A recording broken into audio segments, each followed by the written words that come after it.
Welcome to the Lessons for Luca Podcast. I'm your host, Michael De Santi.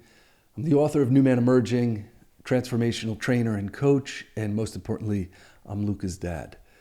And last episode, I started to lay out one by one what I call the four fundamentals of a good man. And last episode, we spoke about that fundamental of presence. And presence is that willingness and that courage and that bravery to go back in my point of origin, my personal history, and excavate and uncover the traumas and the imprints that have led to belief systems that are now influencing behaviors today, whether consciously or unconsciously. And that presence, that ability to be here and now, that choice to be here and now, really requires the courage to go back in our personal history and really unravel some of those imprints that keep me from living a life of meaning and fulfillment and purpose today. So that's the first fundamental of a good man, is presence. The second fundamental of a good man is what I want to spend this episode on. And this is the fundamental of priority. The most simple way I could put this is that boys are preoccupied and men are prioritized. And I'll break all that down, but first let's look at priority. Priority is the fact or the condition of being regarded or treated more importantly. Something that is more important than everything else. What priority really teaches us is that everything matters, but not everything matters equally. As a focused individual, I want to be able to highlight what requires the lion's share of my attention. What is the one thing that moves the needle and makes everything else easier? What is the main priority, the condition or the fact that this needs to be treated with more importance? Also, the breakdown of the word priority, prio means first. So anything that's a priority, we want to give our first attention to, or the lion's share of our attention to. And a good man knows how to effectively distribute his attention and his energy. If I give attention and energy and focus to things that are not priority, I am constantly undermining and diluting my power, my potency, and my effectiveness. And so when we highlight priorities and then we give the lion's share of our energy and attention, or the lion's share, the first energy and attention to those priorities, it streamlines our potency. It streamlines our ability to effectively and accurately navigate a horizon. And so priority is essential. But I want to distinguish and redefine and put language to something that I think is incredibly important, because there are certain priorities that we all face, and then there's certain priorities that are just simply, on a day-to-day level, or, today at work, I have this priority. While we're on vacation, we have this priority, the thing we really want to do. I want to distinguish and put language to not just a priority, but what I call a domain. A domain in life is a clearly defined area that requires attention and is played as an infinite game. So a domain in life is a distinctly defined area of life that requires attention and is played on the long horizon of an infinite game. So a simple way of saying that, or simple examples of that, is your health is a domain. It's a distinctly defined area of life that requires your attention, and it is played on an infinite game. An infinite game means that it never stops. I'm always engaged with a domain. Unlike if I go to work and I have a priority on my checklist, I check it off and that priority is done. A domain is an area in life that you're forever engaged with. The most common domains, the most common domains, remember, a distinct and well-defined area of life that you're forever engaged with on an infinite game. The most universal domains are health, financial well-being, my relationships, my spiritual life, leisure life, and then if I happen to be married or if I happen to be a father or a parent. Those are the typical domains. If you're, let's say, in recovery, I would also suggest make that a domain, because remember, it's an infinite game. We don't hit certain milestones and certain summits in our marriage and then everything is good and just automatic from there. I'm constantly engaged. It's an evolution. It's a process. I don't treat my health as though once I'm down to this weight or I have this level of strength, then I'm done for the rest of my life. No, health is a domain. It's an infinite game all the way up until the moment I passed. I want to have engagement with my health. I want to have engagement with my financial well-being. I want to have engagement in my marriage and my relationships, my spiritual life, my leisure, that hobby activity of my life. It's important that we distinguish and define domains, because domains become the overarching priority of our life and our future. And one way that we can understand and know and tell if something is a domain, the easiest way to understand that is if I ignore it or if I neglect it, my life or my future will be disempowered. That if I ignore or neglect a specific area of my life or my future will be disempowered because of that neglect. So when we look at health, if I ignore my health, then I know that my life or my future will be disempowered. That doesn't mean it's going to happen overnight, but I know the trend of that. I know the trajectory of it. If I ignore my financial well-being, I know that my future or my life will be disempowered because of it.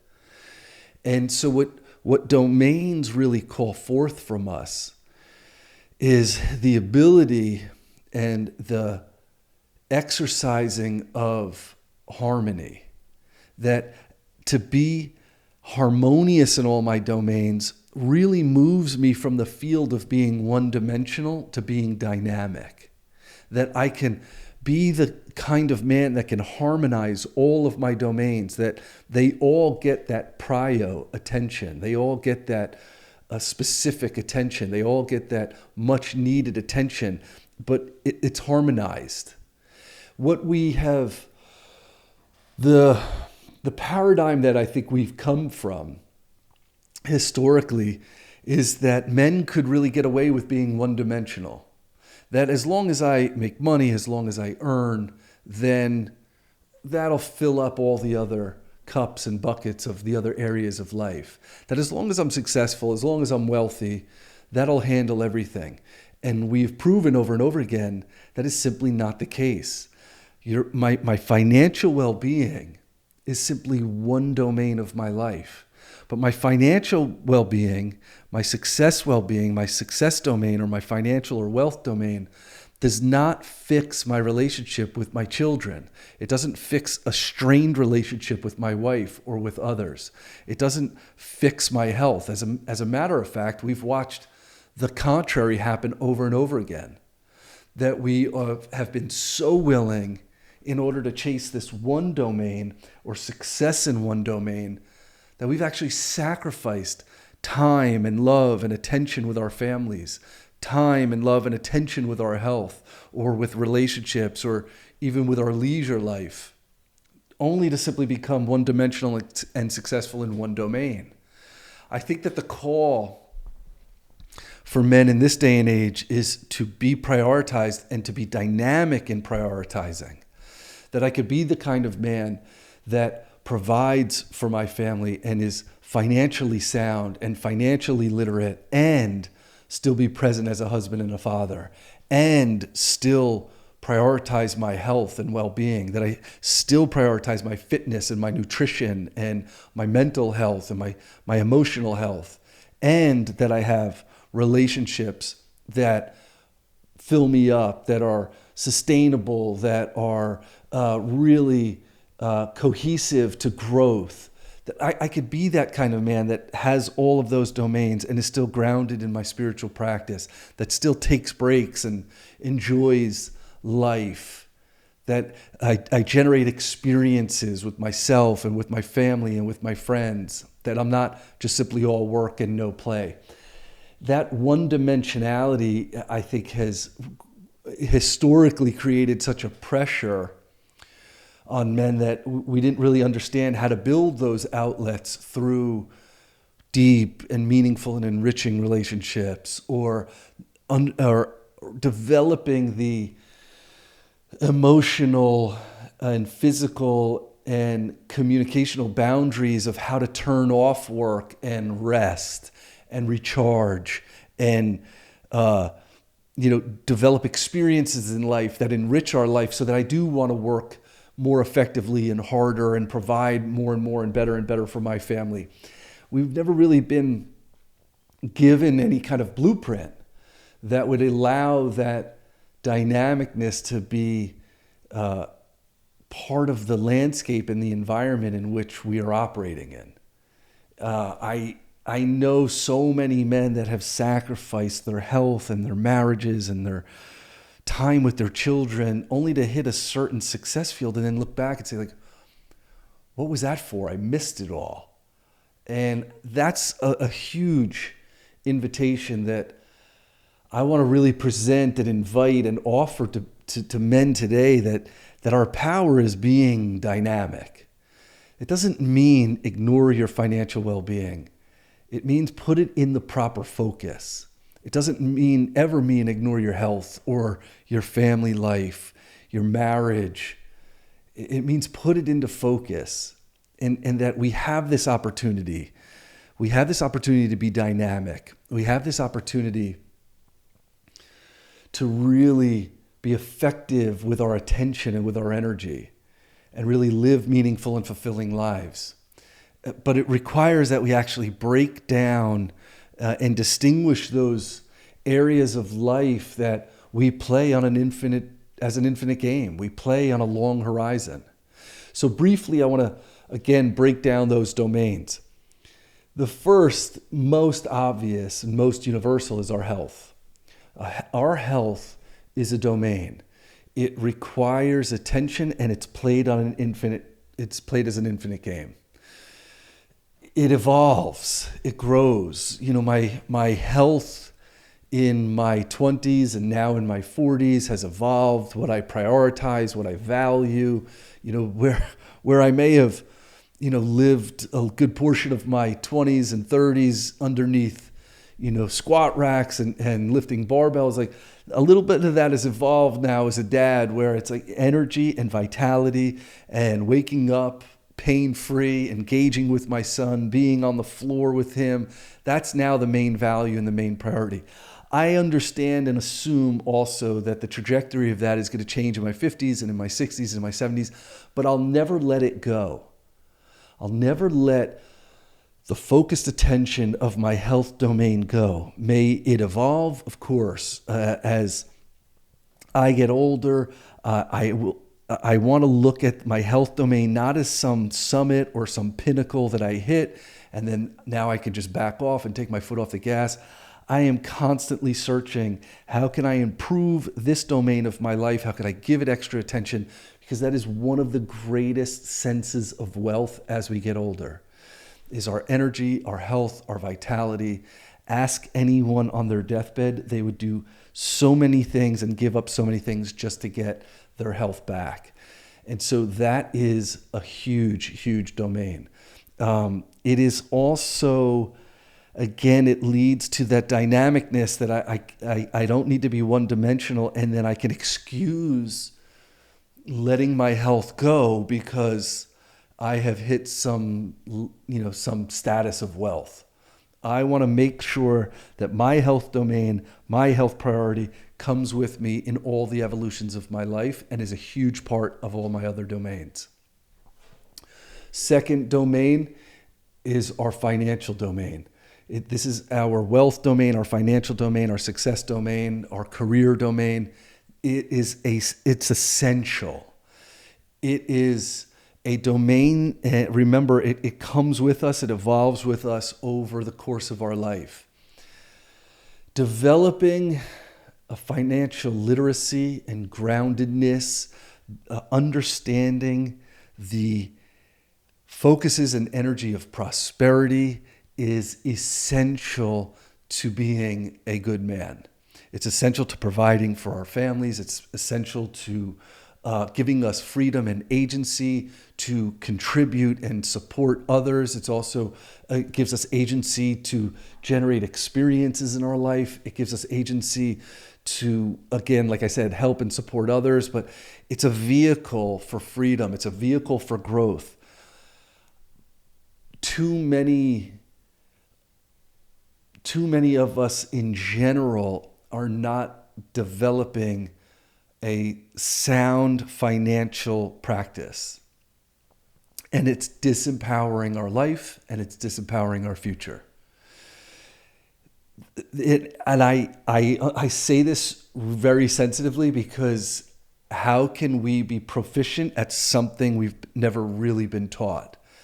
I say that sensitively, and I also now say from a place of ownership and also from a place of personal experience, it is on us as individuals and also as a growth-minded community to contribute best practices so that people let go of the stigma and the fear and the frustration and the lack of acuity around money and around financial prosperity and around wealth. Personally, it was a huge breakthrough for me as I come from a family that struggled, that lights were getting turned off, that we lived in a place of uncertainty when, money was coming in and bills were piling up. That was a massive breakthrough in my life to really develop financial literacy, to feel grounded and peaceful around prosperity. And that is an essential domain. If I ignored it or kept ignoring it the way that I was in my 20s and early 30s, it was already disempowering my life in such a way that I didn't even need to run it through the test of ignoring it. But building a proficiency in money, building a skill set, understanding that the energy of making money and managing money are not the same, developing these proficiencies is absolutely essential and incredibly effective for being a good man. It is a huge priority domain for us. That's the wealth domain. The third is our relationship domain. Relationship domain is distinct from all other relationships minus marriage and children. So all of our relationships, these are really the dynamics that really feed our soul. Relationships and friendships, whether they're family, distant family, extended family, or friends, this is that category. This is that domain. Relationships are really what make life meaningful and fulfilling. It's not necessarily what I accomplish as much as it is who I accomplish it with. Too many of us, as I was saying about being one-dimensional, too many of us, because we haven't developed this proficiency and the skill set in the domain of relationships, we're really getting to mountaintops and summits of our life and we're looking around and nobody's there with us. And that really disempowers the meaning in our life and really disempowers the driving force of our life, is really to get to these mountaintops and these milestones of our life, but with the people that we genuinely love and care about, that support us, that we support, and allowing that dynamic of giving and receiving to be a constant flow in our life. Relationships are essential.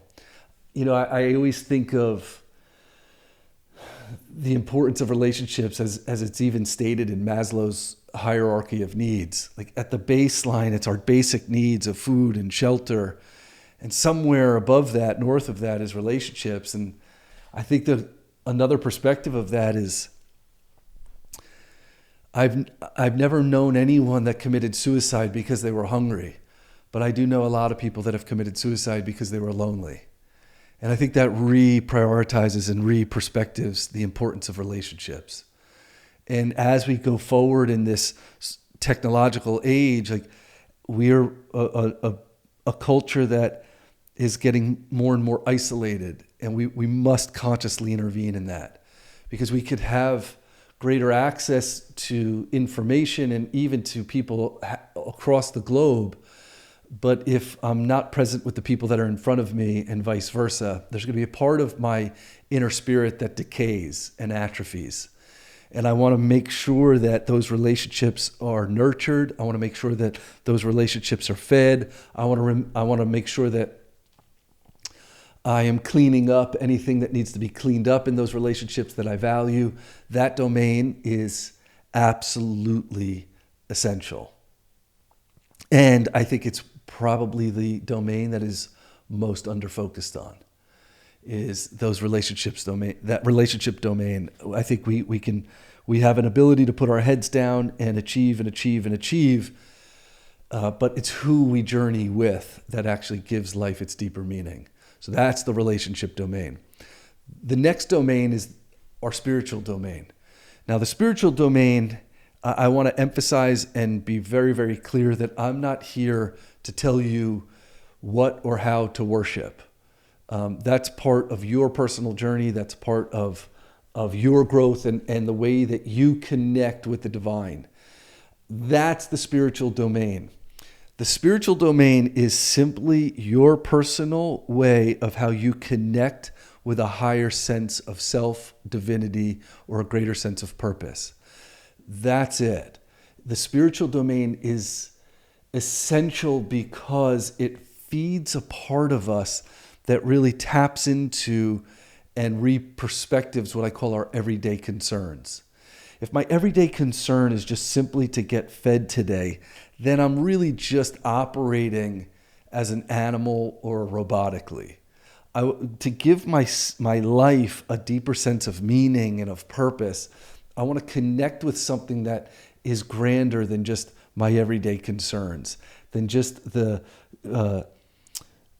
addressing of my immediate pleasures or needs. I want to live for something greater than me. And the way we do that, and all humans do this, we all worship something. And so the way that you do that, the invitation here in the spiritual domain is to constantly connect with that greater sense of divinity. How you do that is a personal journey for you. I'm not here to tell you what and how you should do that. I'm just simply reminding you that it is an essential domain. The other factor to the spiritual domain, as we develop a deeper sense of spiritual domain, that actually contributes to the emotional muscle of the ability to be able to slow down. That's critical. In our fast-paced world, your ability to slow down and remain calm through stress is a superpower. And the domain that I think we practice that most effectively is actually the spiritual domain. Prayer, worship, what you do at your church or your temple, your synagogue, your mosque, you simply slow down. You pause from your everyday concerns or your everyday or your weekly routines, and you take time to slow down. We do that through prayer. We do that through meditation. We do that through breath. However you do it, again, that is your personal choice and responsibility and journey. But it works a part of us that gives us greater access to the ability to slow down when life is moving quickly, and it allows us to navigate the horizon with more accuracy and a sense of depth, meaning, and purpose. That's the spiritual domain. It's essential. As we give attention to it, it enriches our life and it empowers it. As we ignore it and neglect it, it disempowers our future and our life. The next domain is our leisure domain. And this is also a commonly overlooked domain because so many of us are so conditioned to achieve and to grow and to gain accomplishment and status that we forget to pause and actually give energy and time and love and attention to the things that we genuinely care about. The leisure domain is really anything that I love that I don't get paid for. And I love what I do, but I also get paid for what I do. So therefore, I cannot collapse it with a leisure domain. That is a career, wealth, financial domain. So it's the things that I love, the things that light me up. It is the experiences that I love. It's the hobbies that I love. For me, it is standing in a stream, fly fishing in Montana. I must make time and carve out time in my life and in my schedule and in my year to fill that cup up. There are so many things that I love. And I think part of, a huge part of my own dynamicness that makes me more potent and accurate at work is that I do pause to give attention and energy to the things that I love that I don't get paid for. It's critical. And it's one of the things that as I coach, it's one of the harder things to have the men that I coach slow down and actually make room in their life, in their time, in their schedule, and in their year to carve out the things that they love that they don't get paid for.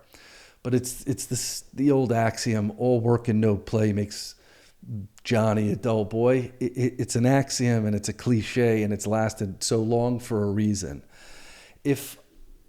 Even personally, when I sit at a table of high achievers, I want to actually know, what do you love?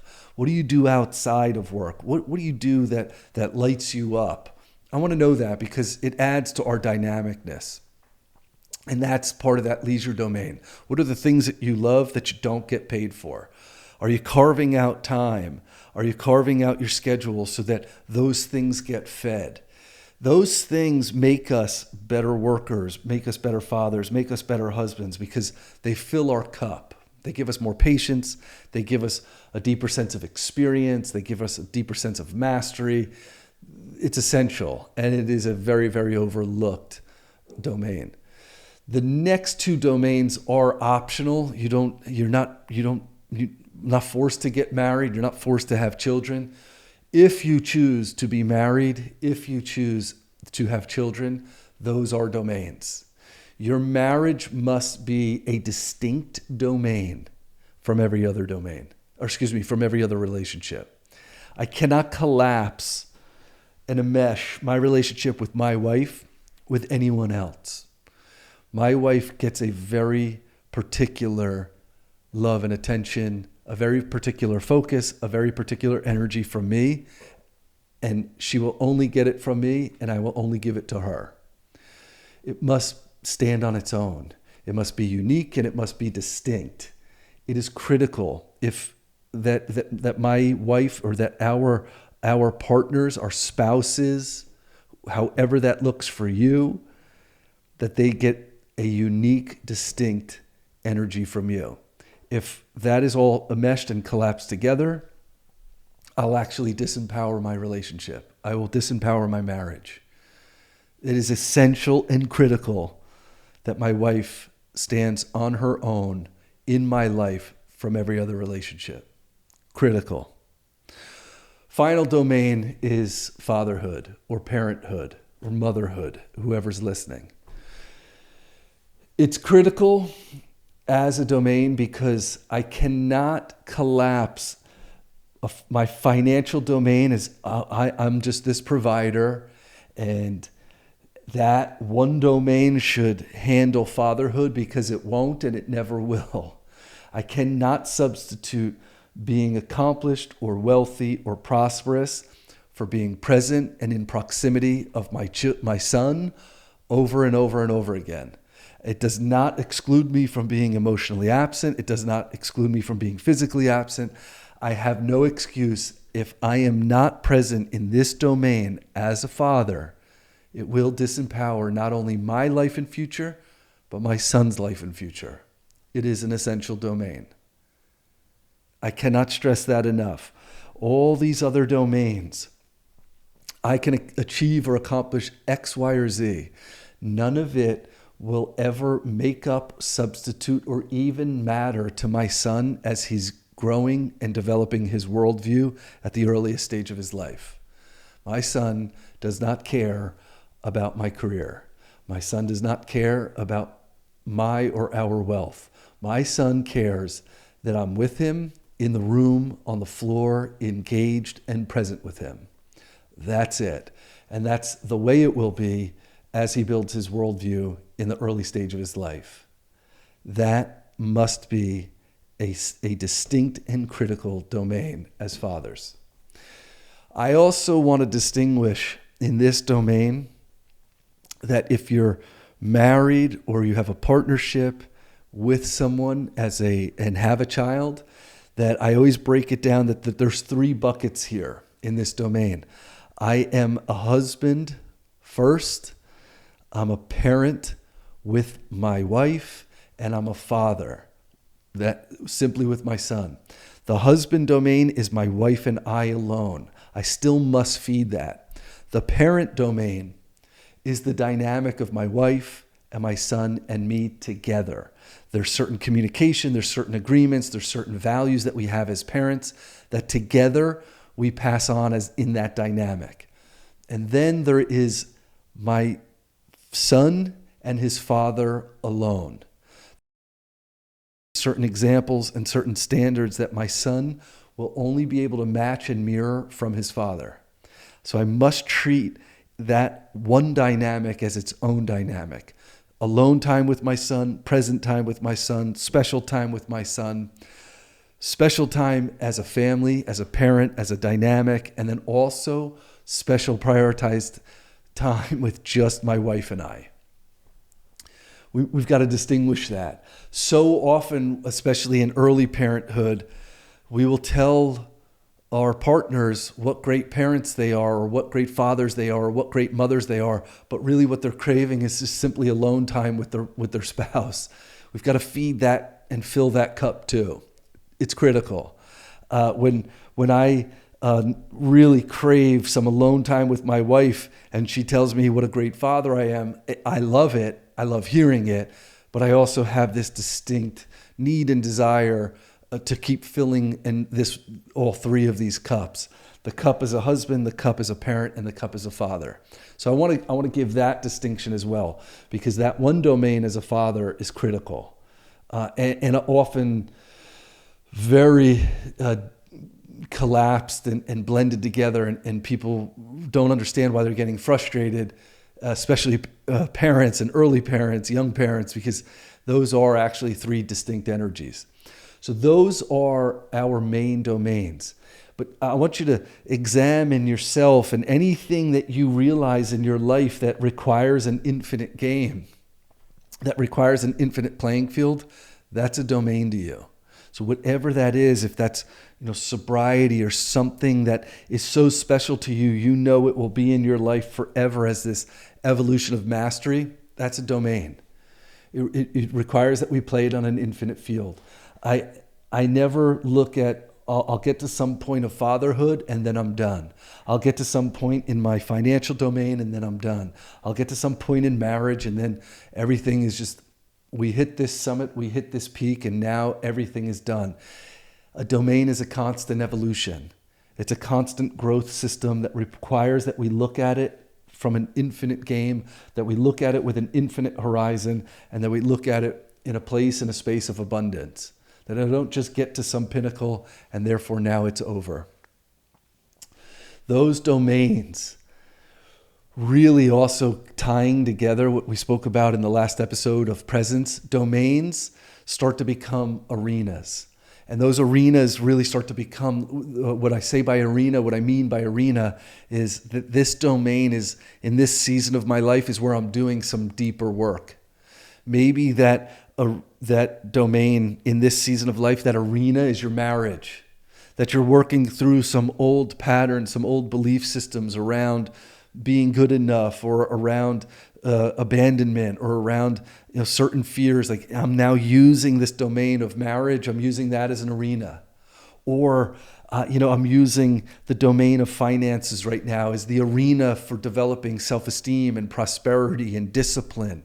So I'm using that as an arena to really build confidence so that I could be the protector and the provider that I really genuinely desire myself to be. So maybe your financial domain is now your arena. Or you realize, I've been absent as a father, and I'm going to use the domain of fatherhood as my arena to really develop presence, to develop patience, to develop fortitude and leadership. Then use that domain as an arena. Those arenas of life are where all of our growth happen. All of our growth takes place in these priority domains.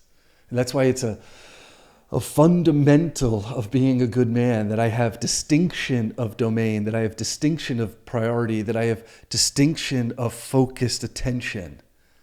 And that I could start to understand that when we suffer, it's because we have put convenience over priority. That I'll simply address what's convenient or what I prefer rather than address what's priority as a commitment of life in an infinite game on a long horizon. That when things get uncomfortable in husbandhood or fatherhood or with my financial domain, that I actually face it, confront it, and I deal with it rather than sell out to comfort or convenience or simply preference. That I have the courage and the willingness and the fortitude to address all of these priorities in my life.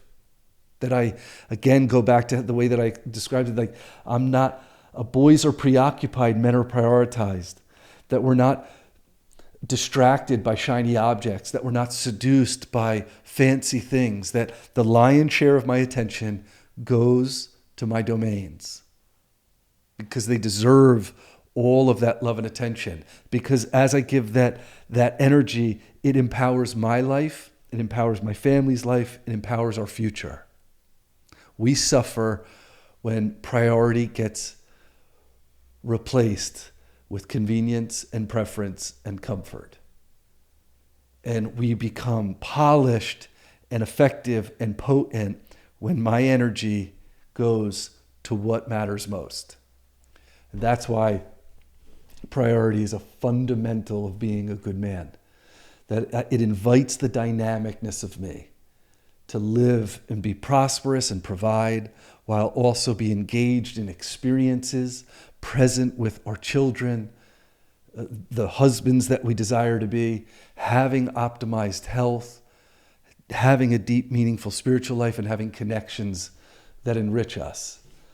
That is the cornerstone of being a good man, is that my energy goes to what matters. That is the cornerstone of priority. That's the fundamental of priority.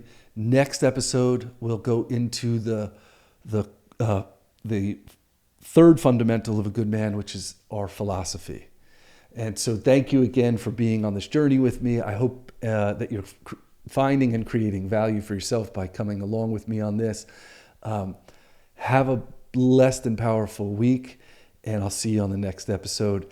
Until we meet again, be a good man, live a good life, and determine each of those for yourself.